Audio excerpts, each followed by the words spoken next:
నమస్తే అండి. హిందువులు ప్రముఖంగా ఏ పండుగ వచ్చినా ఏ పబ్బం వచ్చినా ఇంట్లో నాన్ వెజ్ వండుకోరు. ఆంధ్రాలో అయితే వండుకోరు. అది శ్రీరామ నవమి వచ్చినా, లేదంటే శివరాత్రి వచ్చినా, వినాయక చవితి వచ్చినా, దసరా ఉత్సవాలు వచ్చినా, మరేదైనా పండుగ శ్రావణ శుక్రవారాలు అవి ఇవి ఏ వస్తూ ఉంటాయి కదా, ఏదొచ్చినా కానీ హిందువులు ఎక్కడా కూడా ముక్కను ముట్టుకోరు.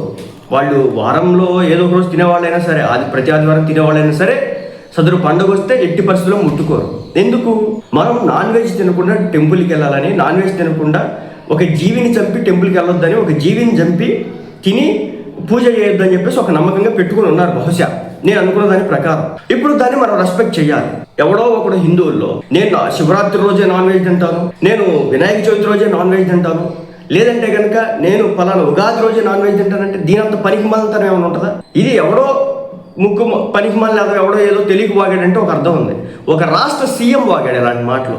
ఏ విధంగా చూడాలి దీన్ని? అంటే కొన్ని లక్షల కోట్ల మంది యొక్క మనోభావాలే దెబ్బతీయడం. వీళ్ళు ఏమొచ్చింది దీనివల్ల?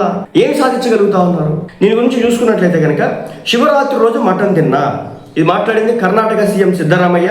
ఈ సంచలన వ్యాఖ్యలు చేశాడు. నిజంగా చెప్తున్నా, ఈ కర్ణాటకలో ఎందుకు కాంగ్రెస్ వచ్చిందో నాకైతే తెలియదు, కానీ ఎందుకండి ప్రజల యొక్క మనోభావాలు గౌరవించకపోతే అలాంటి పదవుల్లో ఉంటే అంత ఊడితే అంత. కర్ణాటక సీఎం సిద్ధరామయ్య సంచలన వ్యాఖ్యలు చేశాడు.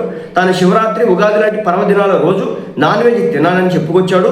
ప్రభుత్వ బడ్జెట్ ప్రవేశపెట్టడానికి, అలాగే ప్రభుత్వానికి సంబంధించిన నిర్ణయాలు తీసుకోవడానికి శుభముహూర్తం చూసుకోవాలన్న నమ్మకాలను ఆయన తిరస్కరించాడు. ఈ మేరకు ప్రతిపక్షాల ఆందోళన మధ్య రాహుకాలంలో బడ్జెట్ ప్రవేశపెట్టాడు. ఎంత పరికమాలితం ఇది! ఎందుకు ముహూర్తాలు పెట్టుకుంటా ఉంటారు? ఎందుకంటే ఆ ముహూర్త బలం, ఆ జాతక బలాల రీత్యా ఏదో ఒక మంచి జరిగిద్దని చెప్పేసి ఉంటాయి కదా, ఏ గ్రహాలు నవగ్రహాలు అన్నీ ఉంటాయి కదా, వాటిలో చూసి ఏదో పూజారి ఏదో చెప్తాడు, దాన్ని బట్టి ఫాలో అయితే మంచిదని చెప్పేసి అనుకుంటాం. కాదు, ఈయన గారు రాహుకాలంలో ప్రవేశపెట్టాడు అనమాట. ఈ మేరకు కీలక వ్యాఖ్యలు చేశాడు.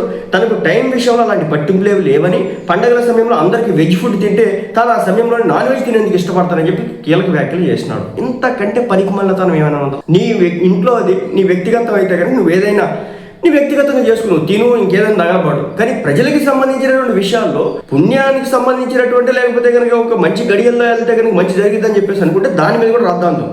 తాను శివరాత్రి రోజు మటన్ తినాలని, శుభముహూర్తాలపై తనకు నమ్మకం లేదని ఈ కర్ణాటక సీఎం సిద్ధరామయ్య సంచలన వ్యాఖ్యలు చేశాడనమాట. రాహుకాలంలో బడ్జెట్ ప్రవేశపెట్టడాన్ని ఆపాలంటూ ప్రతిపక్షాల నుంచి వచ్చిన వ్యాఖ్యలను ఆయన తప్పుపట్టాడు. తాను ఇతరుల మాటలు గౌరవిస్తాను కానీ మూఢనమ్మకాలు మాత్రం ప్రోత్సహించాలని తెలిపాడు.